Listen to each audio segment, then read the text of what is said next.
Баршаңызға қайырлы күн достар. Кешкі ауызашаға арналған өте дәмді яблочный пирог с заварным кремом дайындаймыз. Ол үшін бізге ең алдымен крем дайындап алу қажет. Сәтенемізге түбі қалың ыдысымызға, яғни бір дана жұмыртқамызды жарып, бір қантымызды саламыз және 2 ас қасық жүгері крахмалын салуымыз керек, яғни кукурузный крахмалды саламыз. Кейін оны жақсылап тұрып араластырамыз. Түйіршіктер қалып кетпеуі қажет. Жақсылап тұрып араластырып болғаннан кейін үстіне сүтімізді құямыз. Бірден құйып жүрмеңіздер, аз-азынан құя отырып араластыруымыз қажет. Бір рет жақсылап араластырып болғаннан кейін қалған сүтімізді құямыз.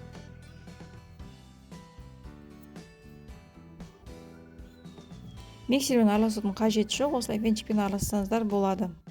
Қалған сүтімізді құйдық. Енді осы дайын болған массамызды отқа қою керек. Отқа қойған кезде міндетті түрде араластырып тұрыңыз, өйткені бұл масса тез қоюланады, асты күйіп кету қаупі болады. Сондықтан да жақсылап тұрып, қайта-қайта араластырып тұрыңыз қоюланғанша. 5 минут ішінде тез қоюланады. Міне өте қою болып шықты. Енді осы массамызды отынан алып, үстіне сары майымыз салып, жақсылап тұрып араластыруымыз қажет. Ыстық массада, яғни ыстық заварной кремде майымыз еріп кеткенше араластыруымыз қажет. Май тез ериді.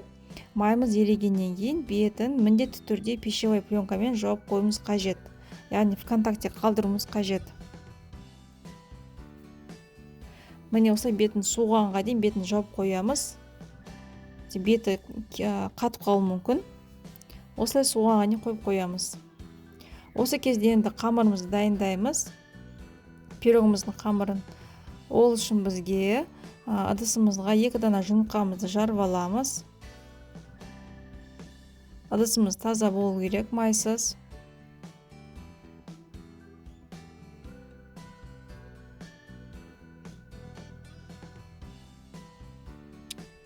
Осылай мінекей жарып алдық. Енді үстіне қантымызды саламыз.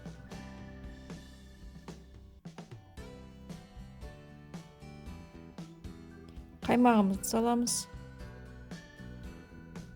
Және ерітілген маргаринімізді саламыз. Сүтімізді құямыз. 1 шай қасық разрыхлителімізді салып, жақсылап араластырамыз осының барлығын. Ішінде қантымызда, разрыхлителімізде барлығы еруі қажет. Жақсылап араластырып болғаннан кейін үстіне алдын ала үкіштен өткізілген, ситодан өткізілген ұнымызды саламыз.